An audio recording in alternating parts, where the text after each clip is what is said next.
Hello everyone, আজকে আমি 2012 সালের সাইফাই হরর অ্যাকশন প্রমিথিয়াস মুভিটি এক্সপ্লেন করতে যাচ্ছি। মুভিটিতে IMDb 7/10 এবং গুগল ইউজাররা 82% ফ্রেশ বলেছে। মুভির শুরুতে আমরা পৃথিবীর সৃষ্টির সময় দেখি যেখানে কোনো মানুষ বা জীবজন্তু ছিল না। তারপর আমরা একটি এলিয়েন শিপ দেখি। তারপর সেখানে একটি এলিয়েন আসে যে আগে থেকে পৃথিবীতে ছিল। সে একটি ঝর্ণার কাছে আসে এবং সে একটি লিকুইডের মতো কিছু একটা বের করে আর সেটাকে খেয়ে নেয়। তারপর তার শরীরটি নষ্ট হতে থাকে। আসলে তার সেলগুলো পচে যেতে শুরু করে, তার শরীরটি ঝর্ণার মধ্যে পড়ে যায়। তখন আমরা দেখি তার ডিএনএ দিয়ে পৃথিবীতে প্রথমবারের মতো জীবনের উৎপত্তি হয়। নেক্সট সিনে আমরা 35,000 বছর পরের সিন দেখি। এখানে মানুষরা অনেক উন্নত হয়ে গেছে। তখন আমরা কিছু সায়েন্টিস্টদের দেখি, তারা একটি গুফার মধ্যে রিসার্চ করতে থাকে। তারা সেখানে একটি ছবি দেখতে পায়। সেই ছবিতে একটি মানুষ তারার দিকে দেখায়। এই ছবিটি দেখে তারা অনেক এক্সাইটেড হয়ে যায়, কারণ এরকমই ছবি অন্যান্য দেশ দেখতে পেয়েছে। সেই সময়ে দেশগুলোর কোনো কানেকশন ছিল না। তখন এলিজাবেথ নামের একটি ডক্টর বলে, যেহেতু সব ছবিগুলোতে একটি তারার দিকে দেখাচ্ছে, তাই যারা আমাদের বানিয়েছে তারা চায় আমরা তাদের কাছে যাই। তখন আমরা জানতে পারি আসলে এসব ঘটনা 2091 সালের, এখনকার সময়ের থেকেও অনেক আগের। তারপর তারা একটি 17 জনের টিম বানায় আর একটি স্পেসশিপ করে সেই তারামণ্ডলে দিয়ে যেতে থাকে, যেটাকে তারা ছবিতে দেখেছিল। নেক্সট সিনে আমরা ওই 17 জনকে দেখি যারা স্লিপিং চেম্বারে ঘুমিয়েছিল। তারপর আমরা একজন রোবটকে দেখি যার নাম ডেভিড। তারপর তারা 28 মাস পর সেই গ্রহের কাছে পৌঁছে যায় যেখানে তারা যাচ্ছিল। এরপর ডেভিড তাদের সবাইকে ডেকে দেয় এবং তারা সবাই উঠে যায়। তারপর তারা তাদের স্পেসশিপটি ওই গ্রহের কাছে নিয়ে যায়, কিন্তু তারা সেখানে কোনো জীবনের লক্ষণ দেখতে পায় না। তারপর তারা তাদের স্পেসশিপটি যখন বড় বড় পাহাড়ের মাঝ দিয়ে নিয়ে যাচ্ছিল, তখন সেখানে তারা কিছু স্টিকার দেখতে পায়। এই জন্য তাদের মধ্যে একজন যার নাম চার্লি, সে বলে ভগবান কখনো সিধা লাইনে কিছু বানায় না, এই জন্য স্পেসশিপটিকে সেখানে নিয়ে যেতে বলে। তারপর স্পেসশিপটি স্টিকারের পাশে নামায়। তখন তারা সেটাকে দেখে অবাক হয়ে যায়, কারণ ভগবানের তৈরি না মানুষের তৈরি। চার্লি বলে আমাদের এখনই সেখানে যেতে হবে। তখন স্পেসশিপের পাইলট বলে রাত হতে 6 ঘন্টা সময় বাকি আছে, তাই আমাদের কালকে যেতে হবে। কিন্তু চার্লি বলে আমি এখনই যাব, আমি দেখতে চাই সেখানে কি আছে। তারপর তারা সবাই স্পেস স্যুট পরে নেয় সেখানে যাওয়ার জন্য। এখানকার আবহাওয়া ঠিক পৃথিবীর মতোই, কিন্তু CO2 মানে কার্বন ডাই অক্সাইড 3% বেশি আছে। নিঃশ্বাস নিলে তারা সবাই মারা যাবে। সবাই যখন হেলমেট পরছিল, তখন ডেভিডও তাদের মতো হেলমেট পরতে থাকে। এই জন্য চার্লি তাকে বলে তুমি হেলমেট পরছো কেন, তুমি তো রোবট। তখন ডেভিড বলে আমি হেলমেট পরছি কারণ আমি যেন মানুষের মতো দেখতে লাগি। তারপর তারা স্পেসশিপের বাইরে যেতে থাকে এবং কিছুক্ষণ পর তারা সেই স্ট্রাকচারের ভিতরে চলে আসে। তখন তারা একটি স্ক্যানার ছাড়ে যেন তারা এই গুহার পুরো ম্যাপ পেয়ে যায়। আর এইসব ম্যাপ স্পেসশিপে থাকা একটি মানুষ দেখছে। তারপর তারা সবাই এমন এক জায়গায় আসে সেখানে উপর থেকে জল পড়ছিল। তখন তাদের মধ্যে একজন বলে সূর্যের গরমের জন্য জল পড়ছে। তারপর চার্লি তার মনিটর দেখে এবং বলে এখানকার আবহাওয়া ঠিক পৃথিবীর মতো, এখানে আমরা নিঃশ্বাস নিতে পারবো। এই জন্য চার্লি তার হেলমেটটি খুলতে থাকে, কিন্তু তার গার্লফ্রেন্ড মিস মানা করে। চার্লি তাও খুলে দেয়, এরপরও তার কিছু হয় না। তারপর তারা সবাই তাদের হেলমেটগুলো খুলতে থাকে এবং তারা সবাই সামনের দিকে যেতে থাকে। নেক্সট সিনে ডেভিড দেওয়ালের মাঝে কিছু চিহ্ন দেখতে পায়, আর সেইগুলোর মধ্যে আঠার মতো চিপচিপা ছিল। এই জন্য ডেভিড সেইগুলোকে টিপতে থাকে। তখন সেখানে বড় বড় আকৃতির মতো কিছু একটা আসে এবং চলে যায়। এই দেখে তারা সবাই ভয় পেয়ে যায় আর তারা তাদের পিছু করতে থাকে। তখন তারা দেখে সব আকৃতি সেখান থেকে চলে যায়, কিন্তু একটি আকৃতি পড়ে যায় আর সে পিছু পড়ে যায়। সে দরজার ওপারে হতে চায়, কিন্তু তখনই তার গলাটি কেটে যায়। এই জন্য তারা সেখানে টর্চ জ্বালিয়ে দেখে এবং সেখানে সত্যি সত্যি একটি এলিয়েনের লাশ পড়েছিল। তারপর ডেভিড আবারও সে দেওয়ালের মাঝে পাসওয়ার্ড ক্র্যাক করে নেয় এবং সে দরজাটি খুলে যায়। তখন আমরা দেখি ওই এলিয়েনটির মাথাটি দরজার ওই পারে পড়ে আছে। তারপর তারা সবাই সামনের দিকে যেতে থাকে। তখন সেখানে তারা অনেক বড় একটি মূর্তি দেখতে পায় আর অনেকগুলো পাথরের মতো কিছু আছে। তারা সেখানে যেতেই সেখানকার আবহাওয়া পরিবর্তন হতে থাকে এবং মূর্তিটি গলতে থাকে। তখন মিস বলে আমাদের জন্য এখানকার আবহাওয়া পরিবর্তন হয়ে যাচ্ছে, তাই আমাদের এখান থেকে চলে যেতে হবে। তারপর ডেভিড দেখে একটি পাথরের মধ্যে থেকে কিছু লিকুইড বের হচ্ছে। তখন সে ওই লিকুইডটি চেক করে এবং সে জানতে পায় এটি জীবনের চিহ্ন। আসলে এই এলিয়েনগুলো এখানে নতুন নতুন জীবের প্রজাতি সৃষ্টি করছিল। তারপর তাদের স্পেসশিপে যারা আছে তারা দেখে একটি অনেক বড় তুফান তাদের দিকে আসছে। এই জন্য তারা মিস দের জানায় তারা যেন তাড়াতাড়ি করে স্পেসশিপের মধ্যে চলে আসে। 5 মিনিটের মধ্যে না আসলে তারা গেট বন্ধ করে দেবে। তারপর ডক্টর সো তাড়াতাড়ি করে ওই এলিয়েনটির মাথাটি ব্যাগের মধ্যে ভরে নেয় এবং তাড়াতাড়ি করে সেখান থেকে বেরিয়ে যায়। অন্যদিকে আমরা ডেভিডকে দেখি ওই লিকুইডগুলি সে একটি ব্যাগের মধ্যে ভরে নেয় আর সেখান থেকে যেতে থাকে। তারপর তারা যখন ওই পিরামিড থেকে বের হয় তখন তারা দেখে তুফানটি চলে এসেছে।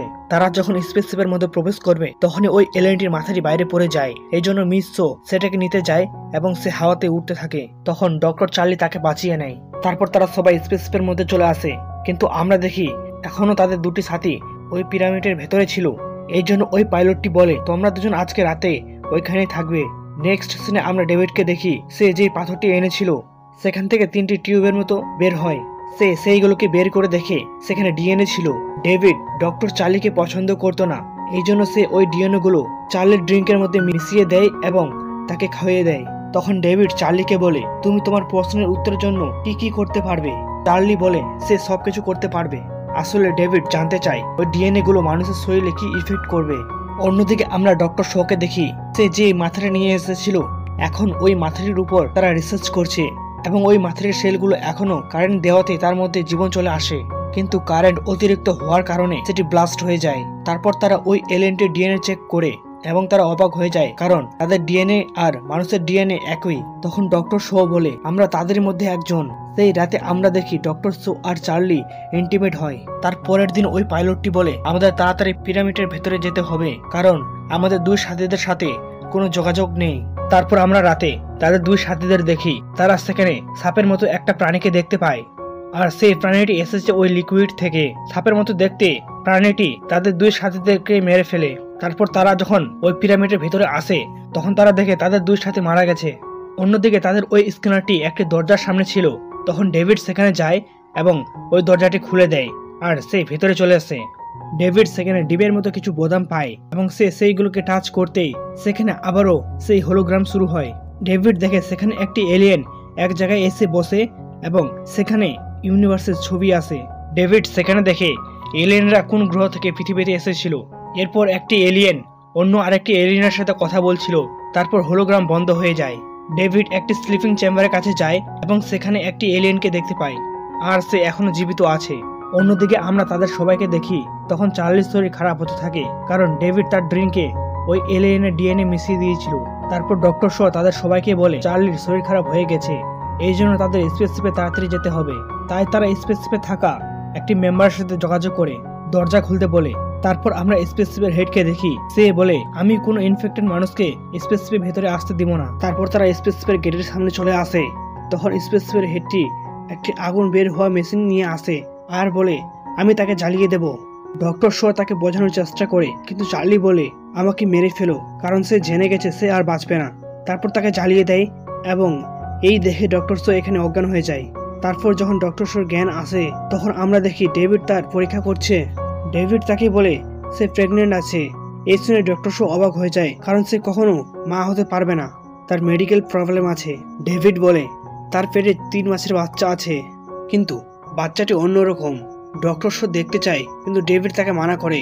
তখন ডক্টর শো বলে আমি একে বের করতে চাই, কিন্তু ডেভিড বলে এটা এখানে সম্ভব না, আপনাকে আমরা পৃথিবীতে পাঠাবো, সেখানেই হবে। তখন ডক্টর শো এর ব্যথা শুরু হয়ে যায়, এই জন্য ডেভিড তাকে ইনজেকশন দেয় এবং সে অজ্ঞান হয়ে যায়। তারপর যখন ডক্টর শোর জ্ঞান আসে সে দেখে দুটি মেয়ে তাকে স্লিপিং চেম্বারে পাঠাবে। তখন সে তাদের সাথে লড়াই করে সেখান থেকে চলে যায় এবং একটি অ্যাডভান্স রুমে যায়। সেখানে একটি মেশিন আছে যে সব রকমের অপারেশন করতে পারবে। তারপর মেশিনটি তার অপারেশন শুরু করে দেয় এবং তার পেট থেকে একটি জীবিত এলিয়েন বের হয়। ডক্টর শো কোনো রকম করে সেই রুম থেকে বেরিয়ে যায় এবং দরজাটি বন্ধ করে দেয়। তারপর ডক্টর শো একটি রুমে যায় যেখানে তার সব সাথীরা ছিল। এখানে আমরা একটি বুড়ো মানুষকে দেখি, সে আসলে এই প্রজেক্টের উপর ইনভেস্ট করেছিল কারণ সে কিছুদিনের মধ্যে মারা যেত। তখন ডক্টর শো আর চার্লি তাকে জানায় যারা আমাদের বানিয়েছে তারা আমাদের জীবন বাড়াতেও পারে, এই জন্য সে টাকা লাগিয়েছে। ডক্টর শো বলে এখানে কিচ্ছু নেই, এখান থেকে আমাদের তাড়াতাড়ি যেতে হবে। তখন ডেভিড বলে তাদের মধ্যে একজন এখনো বেঁচে আছে আর আমরা এখন তার কাছেই যাব। তারপর তারা সবাই সেখানে যাওয়ার জন্য তাদের স্পেসস্যুট পরে। তখন ডক্টর শোর কাছে ওই স্পেসশিপের পাইলট আসে আর বলে এই গ্রহটি এলিয়েনদের বাড়ি না, এখানে তারা রিসার্চ করত এবং বিনাশকারী হাতিয়ার তৈরি করত। তারা এতটা বোকা না যে তারা বিনাশকারী হাতিয়ার নিজের গ্রহে বানাবে। তারা এসব বানিয়েছে আর তারাই তাদের মৃত্যুর কারণ হয়েছে। এখন আমাদের বাড়ি যেতে হবে। তখন ডক্টর শো বলে তাদের মধ্যে একজন এখনো বেঁচে আছে আর এখন তার কাছে যাব। তারপর তারা সবাই ওই পিরামিডের ভেতরে যেতে থাকে। অন্যদিকে পিরামিডের পুরো স্ক্যান কমপ্লিট হয়ে গেছে আর পাইলটটি সেটা দেখে অবাক হয়ে যায়, কারণ এটি কোনো পিরামিড নয়, এটি একটি স্পেসশিপ হয়। তারপর তারা ওই এলিয়েনটির কাছে আসে। তখন ডেভিড বলে এরা এখান থেকে যেতে চেয়েছিল কিন্তু কিছু প্রবলেমের জন্য যেতে পারেনি। ডক্টর শো বলে কোথায় যেতে চেয়েছিল? ডেভিড বলে পৃথিবীতে। ডক্টর শো বলে কিন্তু কেন? ডেভিড বলে নতুন কিছু সৃষ্টি করার আগে তারা পৃথিবীকে ধ্বংস করতে চেয়েছিল।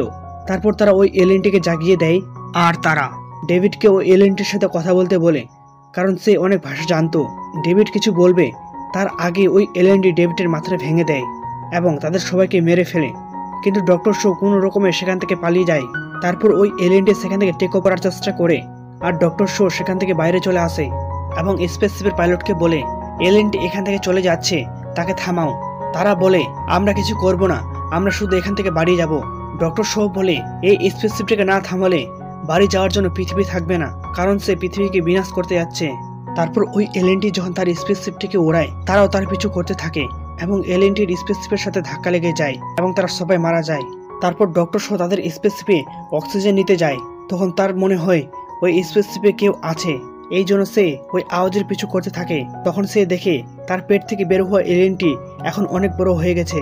তখন আমরা সেখানে ডেভিডের আওয়াজ পাই। সে বলে ওই এলিয়েনটি তোমাকে মারতে আসছে, তুমি পালিয়ে যাও। যেহেতু ডেভিড এক রোবট, এই জন্য সে কথা বলতে পারছে। তখন সেখানে ওই এলিয়েনটি চলে আসে আর ডক্টর শো তখন একটি বোতাম টেপে এবং ওই দরজাটি খুলে যায় আর ওই জায়ান্ট এলিয়েনটি মানুষের মতো এলিয়েনটিকে মেরে ফেলে। তারপর ডক্টর শো সেখান থেকে বাইরে চলে আসে। তখন ডেভিড তাকে বলে আমাকে সাহায্য করো। ডক্টর শো বলে আমি কেন সাহায্য করব? ডেভিড বলে আমার সাহায্য ছাড়া এখান থেকে বাইরে যেতে পারবে না। তখন ডক্টর শো ডেভিডের কাছে যায় এবং বলে আমি পৃথিবীতে যাব না, আমি সেখানে যেতে চাই যেখান থেকে এই এলিয়েনরা এসেছে। আমি তাদের কাছে জানতে চাই তারা কেন আমাদেরকে মেরে ফেলতে চেয়েছিল। তারপর তারা স্পেসশিপ নিয়ে সেখান থেকে চলে যায়। অন্যদিকে আমরা ওই এলিয়েনটিকে দেখি, তখন তার বডি থেকে একটা ছোট্ট এলিয়েন বের হয় এবং এই মুভিটি এখানেই শেষ হয়ে যায়। মুভিটি যদি ভালো লেগে থাকে তাহলে লাইক, শেয়ার, কমেন্ট করতে ভুলবেন না এরকম নতুন নতুন ভিডিও পাওয়ার জন্য।